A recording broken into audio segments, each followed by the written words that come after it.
there, everybody. Welcome to the start of our journey into Unity with Playmaker and well, just a whole bunch of cool stuff as we take a look at the basics of game development and what all we need, the underlying logic for how to make some games. We're going to use, as I mentioned, we're going to use the Unity game engine, and we're also going to be using Playmaker by Hutong Games. So to begin with, what I'm going to do is I'm just going to create this, I'm going to create an empty project here, a new project. So I just go new, and let's see, I'm just going to leave it named new Unity project for now, and I'm going to put it on my desktop so that I can find it easily. And we got another video, and there's also within I think it's chapter 3, talk about scenes and projects and all of that kind of stuff and how we can move those around. But for right now, what we want to do is I want to introduce you to the package that we've got with this whole project and a couple of warnings. Okay, so to begin with, let me get Unity to load up. So I'm using I'm using the newest version as of June 2016. So what that is, help blah blah about. So I'm on 5.3.4 F1. So I'd recommend at least version 5.3. Should not have too many problems going forward, but there's probably going to be some. There were some major things. For instance, the book was originally written with 5.0, predominantly with the beta version, and there were quite a few things that changed in the last year of the Unity 5 release cycle. So but not huge things. So anyway, 5.3.4 F1. So to begin with, when you first launch Unity, of course, it's not going to look like this. You're going to have the the factory settings here, which so yeah, you're going to have your factory settings. I absolutely despise these factory settings. So I'm just going to go ahead and move this around and just get this back to what you actually saw right there at the beginning, which is how I generally do my development. Let's go to one column. Let's drop you down. Come on. There we go. Drop you down. And a lot of times, I'll leave it on just one. Okay, so what we want to look at the moment is I've downloaded the package file for our book, right? And I've got it right here, Unity 5. No, that's my Playmaker. Sancho Panza package, right? So I've got it downloaded. Now I want to warn you a couple things, because as mentioned on the companion website, you can't just take this package and throw it into a brand new Unity project and bang have everything work, because it's not going to work. So I'm going to go ahead and import this package and show you some issues we're going to have here. And probably going to even on this system here, I'm probably going to have to pause this video while it processes this. So I've drug my package down here into the project pane, so it's going to start importing, and I can see that based on my icon here that it's working. Basically what it's doing at the moment is it's decompressing and it's looking at what it's got to do, and in a few minutes it's going to pop up with a dialog asking what all it wants to import. Until we get to that point, I'm going to go ahead and talk about Playmaker really quick.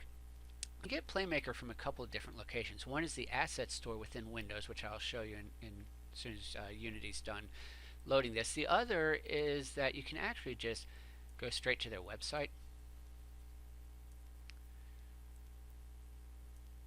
Let's see. Let's fire up. We'll fire up Chrome. Or not. Yeah, okay, so I'm basically going to have to wait for this to finish what it's doing down there, which it looks like it's making pretty good progress here. So should be, there we go. Okay, so here's all the stuff that I've got that's inside this package. Standard assets are actually Unity stuff, and I've got this final project folder. Now this final project has all the final stuff and also development stuff that I did both for the examples and also for the all my Google Chromes just popped up, and also for the exercises at the end of the chapter, or at the end of the chapters. So we've got those are all available, and they're all in here. Now, as you work through the book, I'd recommend, if you import this package, that you keep all of my stuff inside the final project and put all of your stuff outside. So that way you have all of my stuff to go to if you want to for some reason. So I just had everything selected and went ahead and hit the import button that was in the bottom right corner, and it's now going to go ahead and import my package. And we'll see how this turns out. So while it's doing that, I'll go back to what I wanted to do a minute ago, which is, so over here is Playmaker, HutongGames.com. Hopefully I'm pronouncing that correctly. So you can actually purchase Playmaker straight from them. In fact, that's where I got mine from, is straight from them. So you can just go straight to Playmaker, Hutong Games, and pick up Playmaker from them. A lot of cool stuff. So that's one way to buy it. And the other way is through Unity Asset Store, which we'll take a look at here in just a second. So while this is importing, I'm going to go ahead and pause the video until it's finished importing, and then we'll pick up once I've got my project pane over here populated. So I'll be right back. Okay, so that finished. Didn't take too terribly long. Notice we've got some errors here. This red thing right here has to do with speed tree materials. I'm just going to clear and ignore that. So if I go on into my final project here, here's basically everything. So this folder is the Arteria 3D medieval farm that we use, as well as, yeah, that's it. I've got all the characters here, my Arteria animals, Arteria's knight, and Arteria's character I used for Teresa, as well as the really cool character I used from Unity Creative a few years ago for the Sancho Panza character. Fonts, the Roger Milwich font, which just fits this project perfectly. Some materials that are created over the course of things. Basically these materials are like created in chapter 3, I believe it is, and then we create this checkpoint thing much later on, but other than that, yeah, not much there. We got some meshes here, some bushes and wooden bridge. That's going to be down the road, chapter 6 or 7, probably 7. I think that's where we build the world. Particle systems. Here's some prefabs. I want to come back to that section in just a second. And here's some scripts. I also want to come back to that section. I'm sorry, scenes. I want to come back to that in just a second. And then UI images. These are going to be stuff. We're not going to need these until, goodness, we get down to chapter 9, I believe. And some of these, like the cursor, not until chapter 11. So we got a ways to go on some of that stuff. And the standard assets. Okay, so now I was saying that you can't just load this up and have it work. So for instance, if I go into scenes, let me kind of explain the way that this is laid out here. Each chapter, I've got the scene for the start of that chapter. So like chapter 3, part 1. This is at early on in chapter 3, okay? And here we've got our what we build there in chapter 3, at the start of chapter 3. Then you could also go to the end of chapter 3, which is going to be chapter 3, part 2. That'll be the end of chapter 3. And if I open that scene, notice it pops up here, and it's right here right away. I've got this Playmaker thing here. It's missing that script. There's supposed to be Playmaker things assigned to other locations. If I go to my sphere, for instance, you can see we're missing. So Playmaker isn't imported into here. Now, if you do this the way that I just did, where I import this package and then I import Playmaker, you're going to have to go through and manually reassign all of these. You don't want to do that. That's going to be incredibly annoying. Not to mention, you're going to end up missing some stuff. So the way to do this, let's go ahead and get out of Unity real quick. And okay, so we're out of Unity. So I'm going to go ahead and delete that project that I just made, and go back into Unity. So we'll start Unity up again, and we're going to go ahead and create another new one, and new project, desktop. That's cool. Create. Now this time what I'm going to do is I'm going to get Unity set up for the package before I bring it in. So as I said, you can go to Hutong Games website and get Playmaker, or you can go into the Asset Store, which should show up by default. If not, you can go to Window and Asset Store. And in the Asset Store, you can go grab Playmaker, do a search for that, and right here it is. So you can pick up Playmaker, go ahead and buy it, and import it through here. Now, as I mentioned, I've bought mine through their website, so that means that I've got it outside of here. So right here is my Playmaker, 5.3 Playmaker, 1.8.1, the most recent version. So I'm going to go ahead and import that into my package, just like so. And so all of this stuff is going to be imported. So I'll do a import. Okay, so once that's imported, it's in there. We'll come down into here, take a look at this editor. Now we're not actually installed, so I'm going to go into this install folder here, and I'm going to install, let me double check.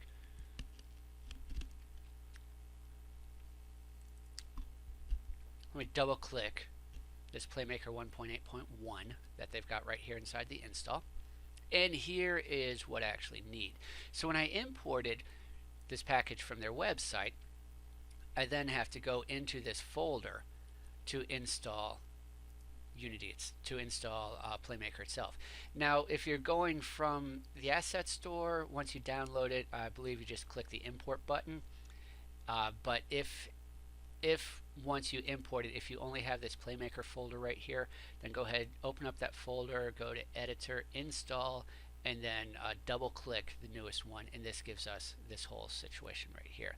So let's go ahead and import this, which will then get Playmaker into our project. So then we're ready to go, and at that point I will then re-import my Sancho project and see what we've got going on there. Playmaker should import fairly quickly. It's not a terribly large one. It's definitely going to be quicker than the 800 megabyte Sancho Panza package, I think. Alright, yep, just about done. We're importing some scripts there.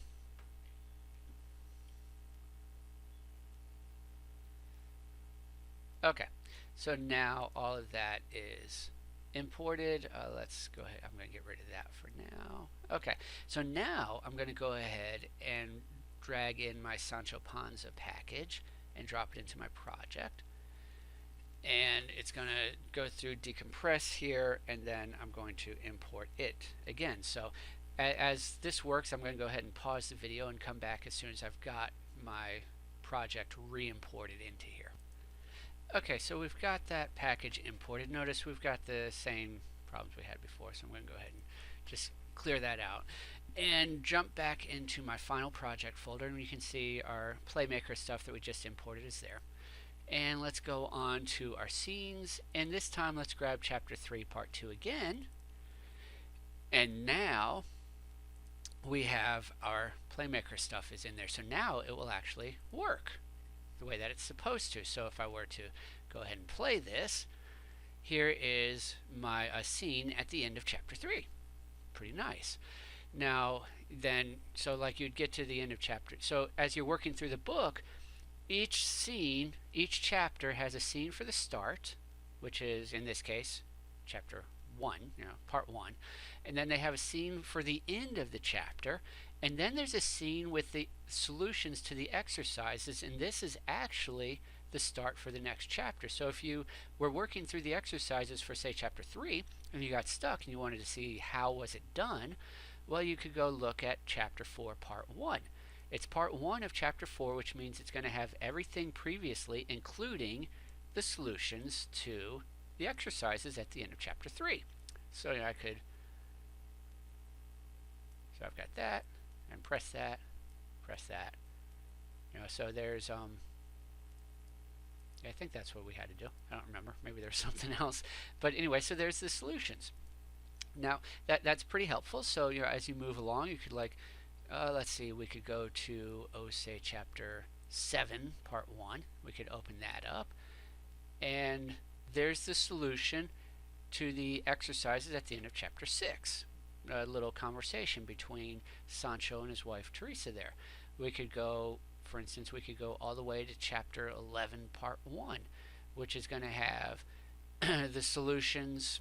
We got to open this, which is going to have the solutions to chapter 10 and everything previously. So, if I go ahead and come over here to Sancho, there's Sancho and everything else that's going on. So each chapter has a scene that's going to have at the beginning and at the end. And the end, part 2, is not going to have the solutions to the exercises. The solutions to the exercises will be found in part 1 of the next chapter. Okay, so that's one thing that I think that should be really helpful. And another thing that might be helpful, probably not so much so, is in the prefab section. I have prefabs for each thing as we change it. So for instance, here's Sancho at the end of chapter 4, here's Sancho at the end of chapter 5. So this Sancho here is going to have, let's see, he's going to have, and here's the start of chapter 5. So this is the Sancho at the end of chapter 4. This is the Sancho with the end of chapter 4 plus the solutions to the chapter 4 exercises. And then this is Sancho at the end of chapter 5. And then if I go down to chapter 6, I will have Sancho start of chapter 6, which will have the solutions to the chapter 5 exercises. Now there's one issue with this, though. It seems like that should be wonderfully great, but there is a potential issue. And this issue, if I go ahead and let's go back to loading like chapter 3 part 1 scene. Let's see, no, I don't want to save anything. And I'm going to wander over here. So let's say I'm like, well, I just want to go ahead and check out this final version of Sancho and see what I can figure out here. So I'm going to grab final version of Sancho and throw him into my scene. And the problem that you have to be aware of when you do that is, let me scroll down through here. Some of these things are going to, these variables here, these inspector variables, are not going to be set correctly. They're set correctly within the scene, but within the prefab, when you pull the prefab into another scene, you've got to rechange these. So basically what I'm saying is that as you're working on your scenes, both the exercises and the examples in the chapter, you're not going to be able to just pull one of my prefabs out and drop them into your scene and have it work necessarily correctly, because you're going to have issues with, for instance, these variables here. But as you're working through these things, you're going to know what these variables are as you're going along for each one. So if I'm working on, I'm going to get rid of Sancho chapter, that one. So let's say, for instance, that I'm working on this scene right here, whatever this is, and I've got my Sancho from the end of chapter 4 here, and I'm trying to figure out, well, how did he solve one of these exercises? Well, I can go ahead and throw Sancho start of chapter 5 into this same scene. Let me move him so he's not right on top there, and then I could actually take a look at what I've got inside here. I don't know, maybe I'm trying to figure out how did he do the how do you get Sancho to have the fist and the belly bonk thing that he can do. So I could scroll through here and I could go look at the state machine and see how that's done, and then I could go back to mine that I'm working on that's still in chapter 4 and notice it doesn't have that state machine, and then I can kind of use that as a reference going back and forth. So it's a very useful tool to help find some solutions. And let's see, anything else about how this is laid out? I think that's pretty much everything about the project here. So it's all there in the final project. Feel free to take a look at it. Use it to help you learn this Unity and learn Playmaker and learn the underlying logic of making games. And if you have any questions, any comments, any concerns, just throw them in the comment section below, or as you're going through the book and you encounter topics that might be confusing, hopefully I've already got a YouTube video linked from the companion website that will send you to a video covering that. And then if you need any more clarity, just feel free to drop a comment into the comment section for the videos, and hopefully I'll be able to answer as many as I can. If not, there'll probably be somebody else who will very likely be able to get you going in the right direction. So making games, it's a lot of fun. Takes a little bit of work. So I hope to hear from everybody. And other than that, let's have fun making games. I'll talk to you guys later. Bye bye.